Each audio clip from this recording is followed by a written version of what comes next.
Hola amigos, hola amigas, estamos en una nueva edición de nuestro programa Conversaciones Americanas, donde hablamos de las Américas, la del norte, la del sur, la de las islas. Qué alegría estar con ustedes hoy después de los resultados electorales en México, de los cuales vamos a hablar hoy. Tenemos un panel verdaderamente de lujo, en el cual vamos a tener a varios profesores y hay algunos que pueden ser sorpresas que se nos puedan sumar, y yo creo que es interesante lo que ha pasado ahí y queremos anunciar. Vamos a ir hablando nosotros primero y después vamos a recibir a un grupo de invitados que yo estoy seguro que van a hablar de cosas que son muy interesantes, que ustedes van a poder aprender y van a poder ver con un sentido de historia, porque se ha estado haciendo historia, con un sentido de cambio en las relaciones interamericanas, porque yo creo que dígase lo que se diga, hay que recordar aquella frase de Martí, en el cual con un pensamiento muy realista, una visión muy geopolítica, porque hay que recordarlo así, el gran apóstol de Cuba decía que México era una especie de fiel, de balance en las Américas, que cuando México sube, América Latina sube, y cuando México desciende, América Latina desciende. Él, que conocía muy bien la historia de las Américas y particularmente de la relación entre la América Latina y la América anglosajona. Yo creo que es muy interesante lo que ha pasado. Esto no es una sorpresa, pero hay que preguntarse hasta qué punto lo que ha ocurrido marca época y qué lecciones aprender desde las perspectivas de izquierda o de las perspectivas, digamos, de progreso, a partir de lo que ha ido ocurriendo ahí. Yo creo que es importante enterarse, saber ubicarse, que el mundo no es la aldea del aldeano vanidoso, y en este caso estamos hablando de cosas que están pasando justo al lado de los cubanos que vivimos en Estados Unidos, los latinoamericanos que vivimos en Estados Unidos. Hay la frontera, la lógica de la frontera entre Estados Unidos y América Latina está aquí, una frontera que ya es muy porosa y no se puede ubicar en la misma manera que lo hacía entonces el apóstol, porque lo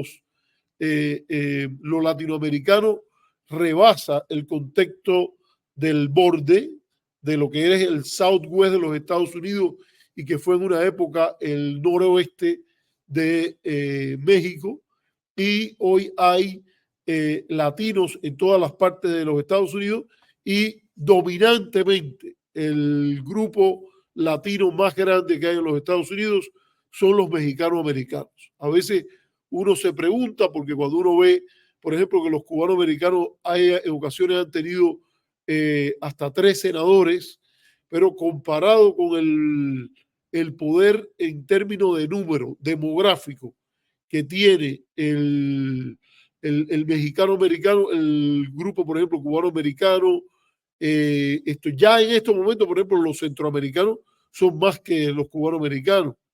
Eh, y, y el mexicano sí sigue siendo por largo, con su tradición tanto chicana, de mexicano nacido en los Estados Unidos, como de mexicano que ha cruzado la frontera. El otro es el que la frontera lo cruzó a él. Es una dinámica muy importante. Entonces, yo creo que lo que ha ocurrido, la elección de la primera presidenta en México, la primera mujer que llega a la presidencia de este importante país, yo creo que hay que notar. Se trata de una mujer, Claudia Sheinbaum, de origen judío, científica, que estudió en los Estados Unidos ingeniería ambiental, de izquierda, dando continuidad. Ella lo dice sin pena. Hay una entrevista que le hacen en la BBC, en la cual ella dice que no se siente insultada porque le digan que su gobierno va a continuar el gobierno de Andrés Manuel López Obrador, y yo creo que esas son cosas que hay que tomarlas en cuenta. Yo quiero empezar por recordar algunas de las frases que dice Claudia Sheinbaum cuando supo ya, como una cuestión de una tendencia irreversible, que ella era la próxima presidenta de México, y algunas frases que pueden hacernos pensar de dónde viene su proyección. Una es la primera que ella dice: no llego sola, llegamos todas.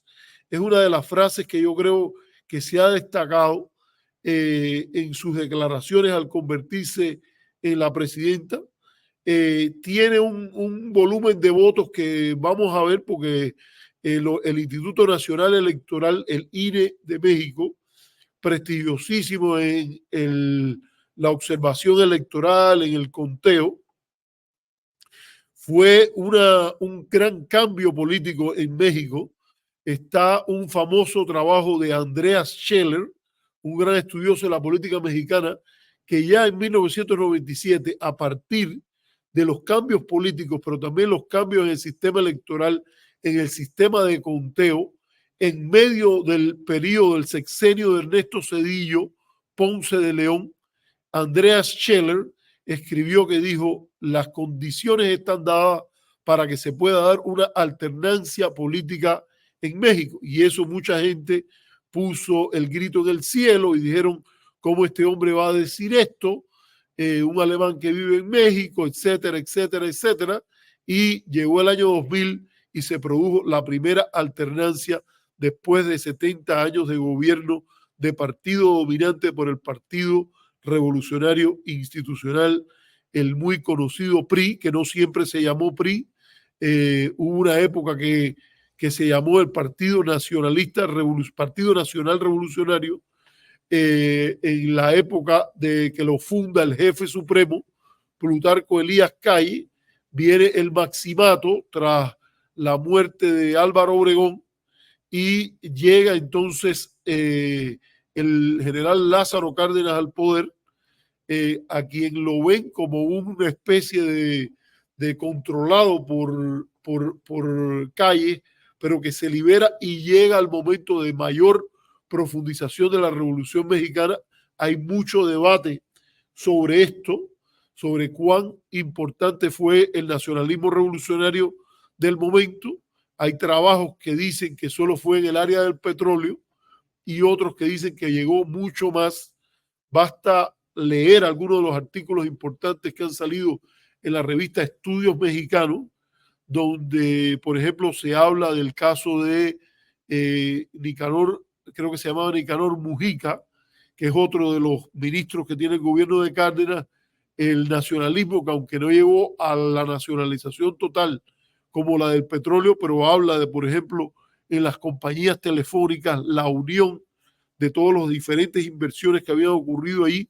Y bueno, y por ahí se va continuando y se produce reformas electorales sucesivas, una transición muy gradual, al punto que algunos la llamaron la transición interminable. Y desde esa matriz nacionalista se producen reformas electorales muy importantes, una en el año 77 y después los eventos del año 88, el remozón que ya le había dado en 1968, algo que marca la vida de Claudia Sheinbaum y sus padres, y que marca la vida política mexicana en las vísperas de las Olimpiadas del año 68 en Ciudad de México, y que deja un legado en el 88, cuando la ruptura de la corriente democrática que eventualmente llega a la creación del PRD, y la vida política que tienen esos dos grandes artífices de la victoria de ayer, que son Andrés Manuel López Obrador y la presidenta, porque así habría que decirle a partir de ahora, Claudia Sheinbaum. Miren, ahí está eh, el presidente Andrés Manuel López Obrador, que ha sido muy innovador en términos de sus proyecciones de izquierda progresista mexicana. El, el artífice o el adalid de lo que se ha dado en llamar la cuarta transformación, en la cual se engancha pasado y futuro de México, en el cual se reivindican figuras que van desde la independencia a lo liberal, la llamada reforma liberal. Una de las personas que Andrés Manuel López Obrador menciona como una de sus grandes inspiraciones son dos grandes políticos liberales, pero él postula una posición de democratización que va más allá del liberalismo. Y aquí quiero mencionar el caso de las figuras del primer presidente indígena de América. Hay mucha gente que yo creo que las personas que no saben hablar muy bien del tema hablan de Evo Morales como el primer presidente indígena de América, pero ya México había tenido un indio zapoteco en la figura de Benito Juárez, y su figura excelsa, su inspiración como un hombre íntegro, defensor del voto, de su integridad, es parte de la inspiración a Andrés Manuel López Obrador y a toda esa corriente mexicana. Y después el líder de la Revolución Mexicana, en su momento fundador, el que aboga por el tema de la no reelección y sufragio efectivo y no reelección, que es el presidente Emilio Madero, de cuya historia también se nutrió toda la inspiración por el respeto a la voluntad electoral del pueblo mexicano. Y allí, en esa gran revolución que inspira en América Latina, Francisco Madero, me equivoqué, dije Emilio Madero, Francisco Madero, es la persona que yo creo que también es parte de las grandes inspiraciones que hay que recordar aquí en la llamada cuarta transformación. Pero bueno, yo creo que aquí está ya Mauricio. Vamos a ver. Mauricio, ¿estás arriba ya? ¿Estás aquí? No sé si puedes aparecer. Hazme una señal para saber que eres tú. Ya veo ya. Vamos a abrir y aquí está Mauricio y está su esposa Nivia Brismat. Así que qué gusto que estén ustedes aquí en el programa. Son dos académicos cubanos que viven en México, enseñan en la Universidad Autónoma del Distrito Federal de México, de la Ciudad de México, de la Ciudad de México. Y qué gusto que estén por aquí con nosotros. Es posible que se nos sume otra académica mexicana más tarde, y hay un amigo mío graduado de la Universidad de Georgetown, que él trabaja en áreas de negocio, pero tiene el entrenamiento de ser un doctorado en gobierno por la Universidad de Georgetown, al cual también me dijo que tenía otros compromisos, pero que si tenía una oportunidad también se iba a conectar con nosotros.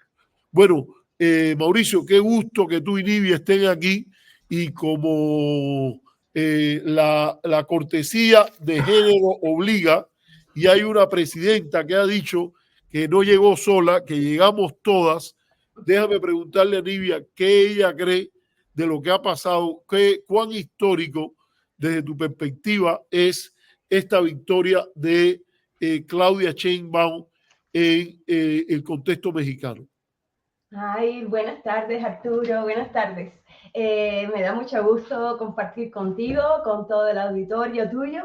Mira, la verdad que yo sinceramente pienso que estamos viviendo la historia. En primer lugar, porque lo ha insistido mucho Andrés Manuel López Obrador en la mañanera de hoy, justamente que en 200 años de República Mexicana es la primera mujer presidenta. Y es la primera mujer presidenta en todo Norteamérica. Lamentablemente, o para bien y para mal, Hillary Clinton no lo logró, y en el caso de Canadá tampoco. Entonces, la primera mujer presidenta por partida triple en Norteamérica y la primera mujer presidenta en México.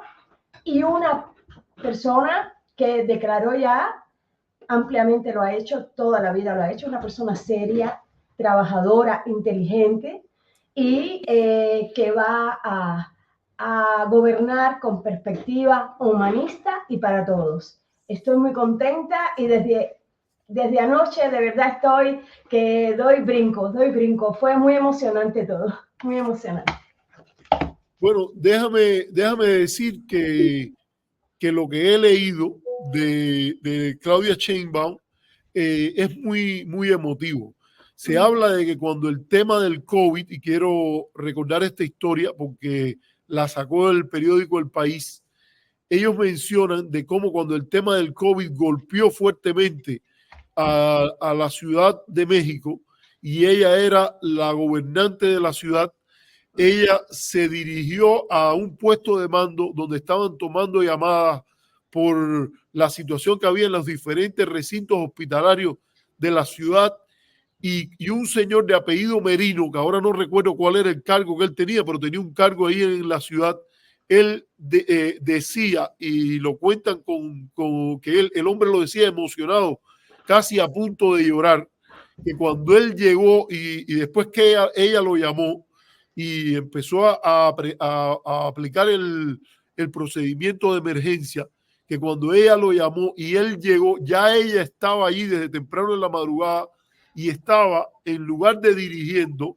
estaba tomando llamadas, ella como una operadora más de registrar, que ella es muy científica, y decía, lo primero que hay que hacer es recolectar la información de la situación que tenemos antes de tomar de tomar decisiones, y que ella cogió y se puso a tomar llamadas y a reportar la información para después empezar a tomar decisiones. Y dice que eso, sabiendo el tema de las diferencias de clase, las diferencias de posición, yo recuerdo que cuando estuve en México, una persona que había estudiado conmigo en los Estados Unidos, de cierta clase social más elevada, pero un hombre de izquierda, pero incluso él nos asignó un chofer a mí y a mi esposa para que nos enseñaran la ciudad y todo eso.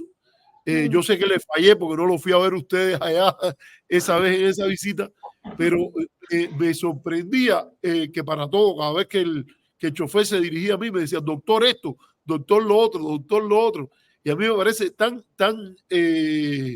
interesante esa postura de Claudia Sheinbaum de llegar y ponerse como una operadora cuando ella es la gobernadora, ¿cómo se diría? La gobernadora de la ciudad, ¿no? Sí, que, ella es muy capaz. Además, hemos tenido la suerte, porque llevamos un tiempito aquí ya, que hemos participado por invitación de amigos y colegas en todas las actividades que tuvieron lugar con Morena. Y la verdad, ha sido una experiencia impresionante. Mucha gente, muchos jóvenes. Es una cosa que de verdad vale la pena ver esto. Esto es una experiencia muy bonita. Mauricio, una cosa que ha pasado que te quiero preguntar, porque tú eres una persona que sigue mucho la dinámica de partido.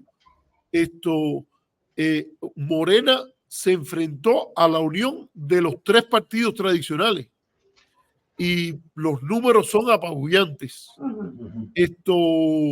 ¿Qué explicación tú tienes a esto de que se está rondando el 60% de votos?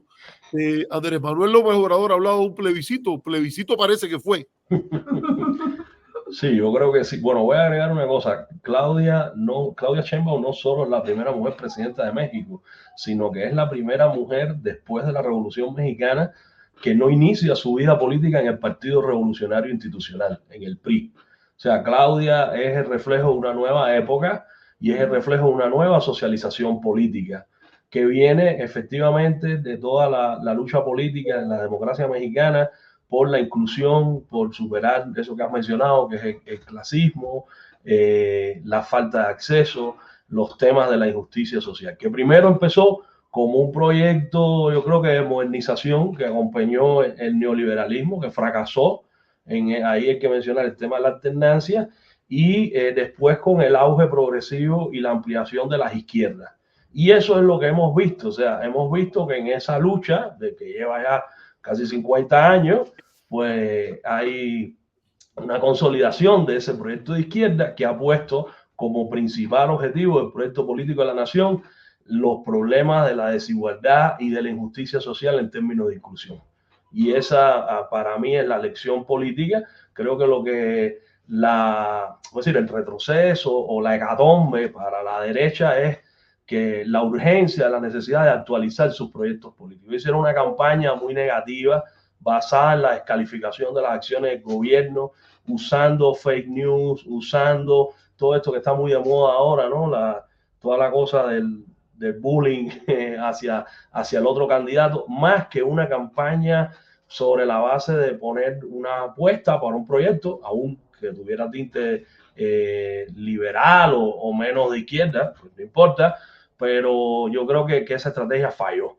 Y entonces también es un reflejo de un grupo, de lo que ha pasado en términos políticos, ha sido un grupo de las élites mexicanas, de los grupos más conservadores, que se han inventado una realidad en la cual ellos solo creen. O sea, ellos pusieron el dilema de esta elección en esto es democracia contra autoritarismo. No lo veo de esa forma. México es un país que conserva cierta institucionalidad, cierto respeto a las reglas. Creo que confunden ciertos estilos del presidente Andrés Manuel López Obrador con una lectura de cambio sistémico que no es. Y además de eso, creo que tiene una carga ideológica también muy fuerte, de mucha aversión hacia cualquier cosa que signifique la pérdida de sus privilegios. Y eso me parece que es lo que ha quedado definitivamente pues mostrado en este escenario. Ojalá que este resultado sirva para que esa oposición reconsidere sus análisis y sus propuestas políticas. Ojalá que eso suceda. Muy pocas veces eso sucede, tengo que reconocerlo. Pero creo que estamos en un nuevo momento político del escenario mexicano. Y eso es lo que se inaugura con la victoria de Claudia Sheinbaum, que fue una victoria apabullante, una victoria bastante potente, que legitima el proyecto de la 4T, y esa es la principal lección que saco yo de la elección. Yo creo que hay una frase de Carlos Monsiváis sobre esto de estar desconectado de la realidad, que él decía, o no entiendo lo que está pasando, o ya pasó lo que yo estaba entendiendo. Y entonces parece que aquí había un grupo de actores políticos y que podríamos decir, a personas hasta que vienen de la llamada centroizquierda, la izquierda nacionalista, como podríamos poner ahí hasta lo que fue Jesús Zambrano, y que es uno de los que estuvo en la campaña no solo con el PRI y el PAN, y esto hay que llevarlo hasta lo intelectual, porque estamos hablando de por ejemplo, el famoso Enrique Krause, que decía que aquello podría ser una especie de Mesías tropical en relación a Andrés Manuel López Obrador. No se tomaba muy en serio la idea esta de que se iba a respetar la idea de la no reelección, que era tan importante en la visión mexicana. Hay varios trabajos en los cuales le preguntaban a las personas en encuestas consistentemente del logro de la Revolución Mexicana. Uno de ellos, o el que durante mucho tiempo fue considerado un logro, en primer lugar era la no reelección. Es muy difícil pensar que alguien iba a llegar a México y reclamarse heredero de la revolución y iba a querer hacer lo que hizo Chávez de eliminar los términos de mandato. Entonces, yo creo que estas son dinámicas que las comparaciones con Venezuela siempre me parecieron absurdas. En el caso de Andrés Manuel, y yo creo que es interesante estas cosas que tú dices. Bueno, ¿cómo llega? Déjame preguntarte a este respecto. Sería bueno explicarle a la audiencia qué es la cuarta transformación. Cuando se habla de que ella quiere construir el segundo piso de la cuarta transformación, ¿qué es lo que se puede hablar de que es la cuarta transformación. Déjame subir, voy a subir ahora a Ailín Cuadriello, que acaba de llegar y que va a estar aquí con nosotros en este programa. Qué gusto que Ailín esté con nosotros. Yo quisiera presentarla. Ella es profesora e investigadora de la Universidad Autónoma de la Ciudad de México en el Colegio de Humanidades y Ciencias Sociales, socióloga, antropóloga. Yo no he presentado todavía bien a Mauricio y a Nivia, pero como ella es la invitada hoy especial también, porque viene por primera vez, quiero recordar que ella ha escrito numerosos trabajos sobre etnografía, cultura de los pueblos indígenas y actualmente es candidata a doctora por la Universidad Autónoma de Barcelona. Qué gusto, qué placer, Ailín, que estés con nosotros. Entonces, hago la pregunta sobre la cuarta transformación. ¿Podías explicarnos a la audiencia, mayormente de latinos en Estados Unidos, cubanos, muchos de ellos cubanos de todas partes del mundo, que son los dos grandes grupos que ven nuestro programa, cómo tú ves esta idea de la cuarta transformación y cómo se inserta esta idea del segundo piso de la cuarta transformación? Bueno, cada cual aquí, la 4T ha llegado como, digamos, como consecuencia de un largo proceso. Vaya, no quiero decirlo, pero sí, es una larga marcha. Andrés Manuel acaba de publicar un libro muy interesante que se llama Gracias, que te habla de la historia de él. Un niño de Tabasco, de una familia de comerciantes, pero no comerciantes como los de La Habana o comerciantes como los, no sé, como cualquier ciudad normal de Cuba. No. Ellos eran comerciantes en barco por el río, uno de los ríos de Tabasco. No era cosa fácil. Y él se fue formando, creo que ahí hubo un proceso de movilidad muy importante del PRI, donde él se inserta exitosamente, estudiando, pasando mucho trabajo, hizo la carrera de ciencia política aquí en la UNAM, y de ahí se inserta, ahí sí, con la gente de izquierda de Tabasco, que es un lugar muy interesante, por cierto, de la izquierda en este país, y fue formándose a través de organizaciones que gestionaron o hicieron políticas y acciones con los pueblos indígenas, y poco a poco fue también en el partido hasta que llega al PRD. Aquí llega a militante del PRD en la Ciudad de México y al jefe de gobierno de la ciudad, que antes de él estaba con Cuauhtémoc Cárdenas, por ejemplo. Y a partir de ahí hizo esta trayectoria. Trató de ser presidente 2 veces. La primera está demostrado ya, le robaron la elección. Aquello fue, yo estaba presente aquí en la Ciudad de México ya. Fueron momentos impactantes. Estábamos preguntando por el papel o cómo se inserta la elección de Claudia Sheinbaum en la trayectoria de la cuarta transformación. Bueno, pues de entrada creo que se inserta para darle continuidad a un proyecto que se autodenomina como la cuarta transformación, que digamos es un término que usan, pues ya saben, haciendo referencia a la historia de México, pero que vamos, que el triunfo de Claudia Sheinbaum es eso, se inserta a darle continuidad, a darle, sí, un matiz propio, pero que en lo fundamental se plantea pues un proyecto de carácter social, cosa que es lo que, y darle, cosechar los frutos de lo que el sexenio de Andrés Manuel López Obrador haya sembrado, ¿no? Eso.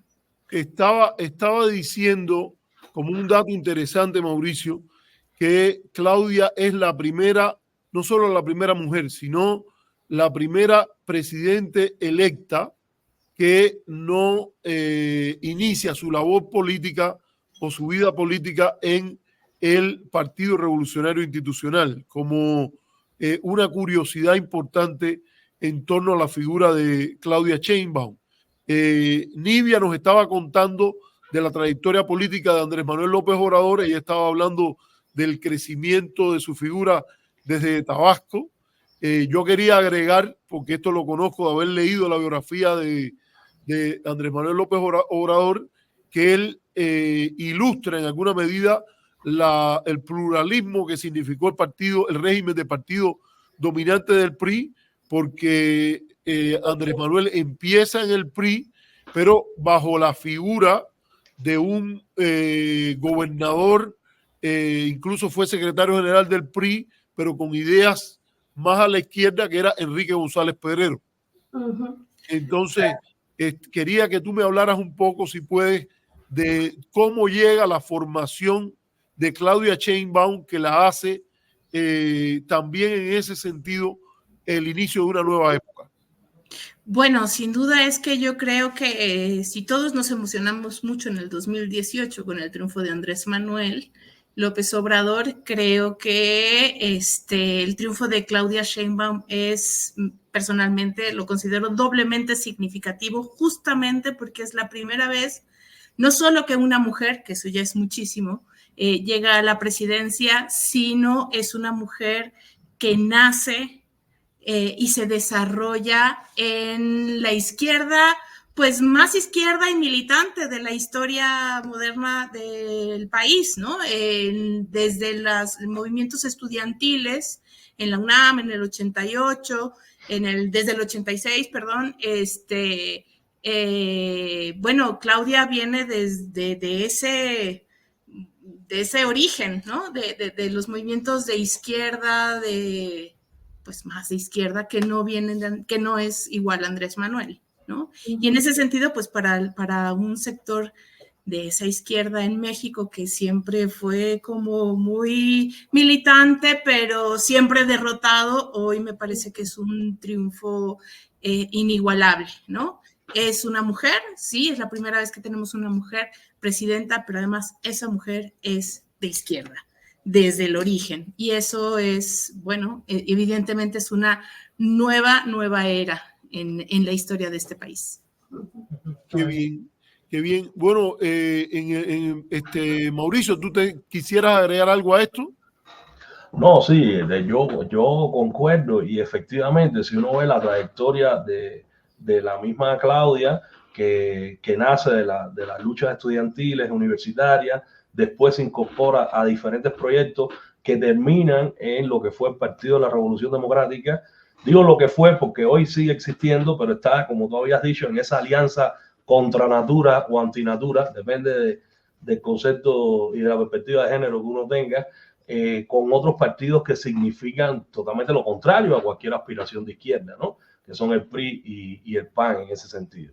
Pero en un momento el PRD fue esa formación política electoral de izquierda que reunió a todas las izquierdas. Creo que en México hay que hablar siempre de las izquierdas en plural, porque en México ha habido un proceso de unidad, pero donde no se pierde la identidad de los diferentes grupos que conforman a esas formaciones políticas, cuyo centro es la preocupación por la inclusión y la justicia social, ¿no?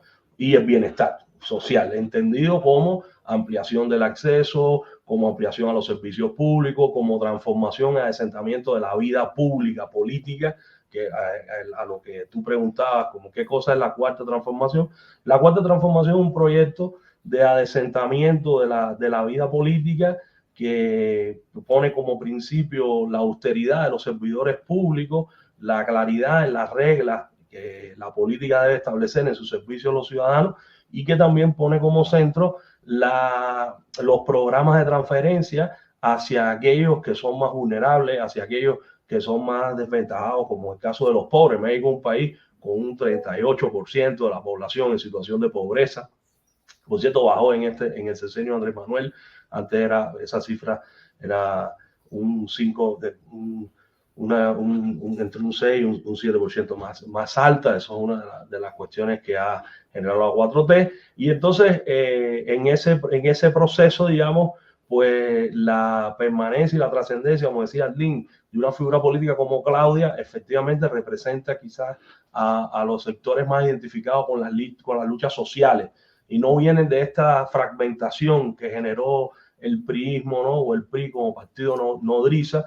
Hay que también entender que en la historia política mexicana, si el PRI también es un partido que nace de la Revolución Mexicana, que fue un proceso progresista muy importante para América Latina, y después lo que sucede es que hay una especie de retroceso porque el PRI es capturado por ciertas élites que lo que hacen es que renuncian al programa social de la revolución en términos progresivos, que eso era la reforma agraria, los procesos de industrialización, etc. Entonces, yo concuerdo con Adlín, es tan grandioso que después de 200 años tengamos en México una mujer presidenta, como que también es la primera presidenta que tiene un origen y un proceso de formación política efectivamente de izquierda, en ese sentido, ¿no?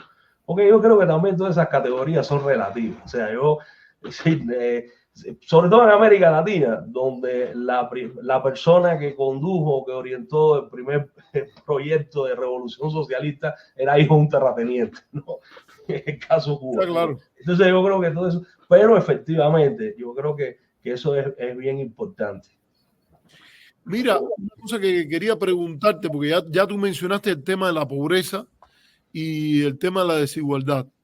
Muchos de los estudios que están saliendo, los artículos, están mencionando que una de las cosas que logró el gobierno, el sexenio de Andrés Manuel, es una reducción de la pobreza, que algunos hablan de 5,5 hasta 6 millones de personas. ¿Qué tú puedes decir a este respecto? Y el otro tema que quería preguntarles, en este caso también un poco, quizás Nivia pueda empezar con esto, es la cuestión de la corrupción. Que el mensaje anticorrupción fue muy importante. En el 2018 yo fui observador de la elección, estuve en el estado de Tamaulipas, en aquel momento, que es un estado muy, muy calentón por el tema de la lucha contra el narcotráfico y la corrupción, etcétera.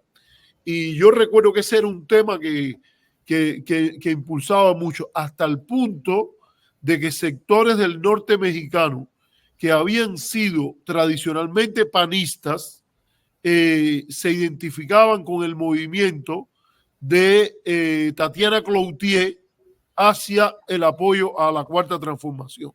Entonces, no sé si tú quisieras comentar algo de esto.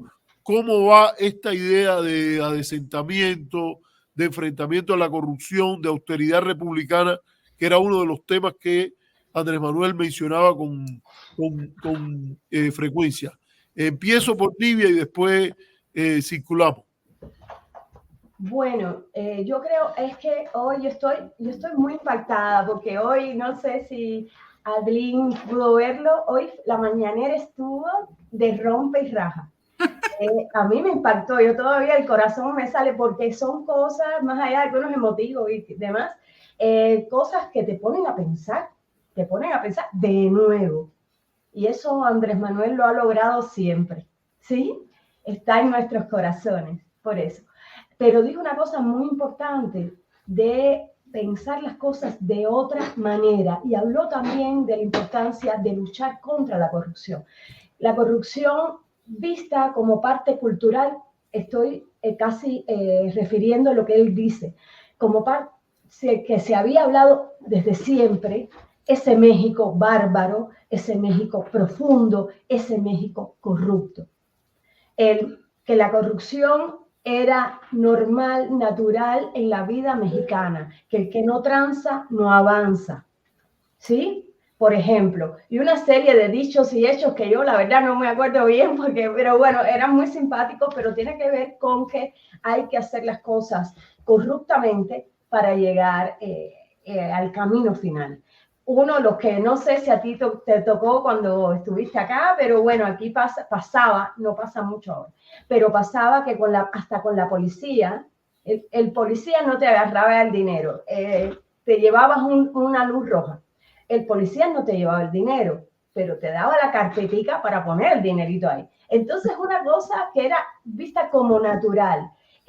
Andrés Manuel se propuso ir contra la corrupción Y una cosa muy interesante que podemos discutirlo, ¿no? De la eficacia de eso, qué sé yo, ¿no? Pero de arriba hacia abajo. Y eso es muy importante. Eso tiene que ver con todas las reformas que está proponiendo y lo que vamos a tener en puertas en los próximos tiempos, ¿sí? Pero bueno, antes de llegar a eso, de arriba hacia abajo, combatir la corrupción. Y empezando por él, se mochó, se cortó, ¿sí? Se disminuyó su salario, ¿sí? Y a partir de él, todos los funcionarios públicos del país. Eso es una cosa nueva. No solo eso, le quitó la dieta eterna, cuasi eterna, a los expresidentes, por ejemplo. Y eso era visto, según él, y yo estoy de acuerdo, con un acto de corrupción y como parte de la transparencia. Además de eso, ha habido una limpieza, digamos, que observable en la burocracia.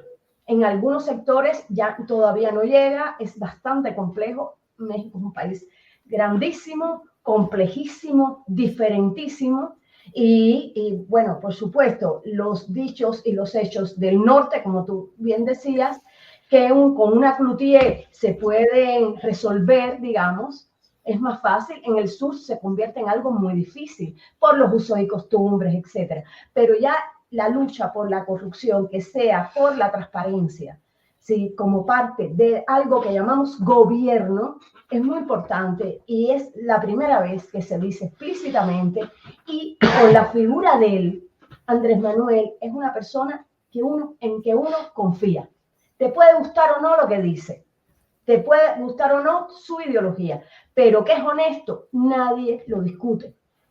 Lo bueno de la próxima presidenta es que también la imagen que existe de ella para la mayoría de los mexicanos es que no es corrupta, que es además científica, como dicen acá, y la transparencia va a seguir, digamos, armando esto que ellos denominaron el segundo piso de un modelo de gobierno, un modelo de república diferente del anterior. Y ahí sí, yo sí confío muchísimo en ella. Déjame preguntarle aquí a Ailín en este caso, porque ella ha sido estudiosa del tema de los pueblos indígenas y de las diferentes visiones en torno a la justicia en México. Se habla mucho de la brecha de ingresos, pero también se habla de una brecha regional. ¿En qué medida tú crees que el gobierno de Andrés Manuel atendió la diferencia regional entre el norte y el sur mexicano? Bueno, de entrada creo que justo una de los objetivos, yo diría casi hasta personales de Andrés Manuel López Obrador, fue en este sexenio impulsar proyectos de desarrollo en una de las zonas, una de las regiones pues más empobrecidas del país, que es el sureste, ¿no? Y en ese sentido, bueno, buena parte de las baterías de los proyectos de desarrollo de este sexenio se enfocaron en esa zona, ¿no? Y el famoso Tren Maya es parte de ese gran proyecto que es mucho más que un solo tren, ¿no? Es inyectarle a la región inversiones, movilidad, infraestructura. Y bueno, eso sin duda ha tenido o pues tiene sus claroscuros, ¿no? Desde un punto de vista, por supuesto, sí, medioambiental, un debate, si el impacto o no, en términos de las selvas, de la región maya. Bueno, por eso esa ha sido una de sus vertientes de crítica más importantes a la zona. Lo cierto es que los resultados económicos han sido muy favorables en la región y eso no se lo podrían regatear nadie. Como nunca, no tengo las cifras precisas, pero sí, digamos, el dato de que como nunca la región sureste ha registrado índices de crecimiento económico como en este sexenio. Creación de empleos, infraestructura en movilidad, en trabajo, en industria, que todo eso que está, digamos, representando, pues esto, el tren Maya. Y Ese es uno de los, claro, de las razones por que regionalmente el impacto en la reducción de la pobreza pues se haya centrado mayoritariamente en esa región. Eso no significa que haya abandonado otras regiones y sobre todo sectores. Creo que buena parte de la reducción de la brecha y de los indicadores de pobreza, no solo es la concentración en esta región, que ha sido la región más pobre históricamente del país, sino también lo que tiene que ver con toda su política laboral. El aumento en el salario mínimo, por ejemplo, algo que durante décadas los gobiernos neoliberales se negaron casi religiosamente a no aceptar el incremento de los salarios mínimos cada vez y cada más pauperizados un año tras otro, décadas así. Bueno, el impacto creo que alcanza creo que el 200% de incremento en el salario mínimo. Eso, digamos, eso justo es una de las razones, creo yo, centrales en los indicadores de la reducción de pobreza que registra este gobierno y que además quisiera decirlo, o sea, es histórico no solo en México, sino me atrevería a decir que en todos los países de la región de Latinoamérica. O sea, no sé de algún otro dato donde un gobierno en 4 años, en un periodo de gobierno, haya logrado una hazaña de esta naturaleza. Que si son 5 millones, si son muchos, si son pocos, son, ¿no? O sea, es gente que salió, que tuvo la oportunidad de mejorar sus condiciones de vida. ¿Que faltan un montón? Sí. Que hay una deuda pendiente con el sector de la pobreza extrema, también, mucha de esta también centrada en la región del sureste, por supuesto, pero sobre todo en las periferias de las ciudades, también, ¿no? Entonces, bueno, no sé si respondo a cabalidad, sí, pero sí creo que, claro, el desarrollo regional ha sido centrado y central en la región del sureste mexicano. Mira, Mauricio, nos pregunta alguien aquí que Julián Rodríguez pregunta, profesor, ¿qué cree usted de cómo estaría conformado el gabinete de Claudia? Yo quería introducirte una pregunta, pero también céntrate en discutir esto. ¿En qué medida en la elección de la primera mujer en la posición esta de jefe de Estado nos reafirma en lo positivo de los gabinetes paritarios? ¿En qué medida es importante que los partidos en el resto del mundo aprendan de lo que fue, primero que todo, la experiencia nórdica, al punto de que hoy ya no es tan importante, pero hubo reglas de candidatura paritaria, gabinete paritario, que empezó en la zona europea y alguna gente hablaron de colonización, pero estamos viendo que en América Latina, en un caso como el mexicano, ha producido una líder que nadie, o no es que nadie, yo estoy seguro que Nivia me alaría las orejas en este caso por decir que nadie, pero que muy pocos o un número crítico no se atreve a cuestionar de su capacidad de líder para reemplazar una historia de hombres presidentes. ¿Hasta qué punto esta idea de gabinetes paritarios ha ayudado a que se cruce esta meta que Nivia hablaba antes de que sea la primera mujer en Norteamérica en llegar a la presidencia? Y uno iba a preguntarte, ¿el norte debería aprender de ese sur? Y te voy a ir más. Cuba, que es un país del cual nosotros venimos, no debería aprender del vecino de al lado y empezar a aplicar prácticas paritarias a nivel político, a nivel de representación, más allá de que nos digan que más del 50% de diputadas en tal año fue mujer, cuando sabemos que podemos, lo que podemos llamar el corazón del gobierno, en el caso concreto de Cuba, del Buró Político, y la comisión del Buró Político le ha faltado una representación femenina de esa pegada.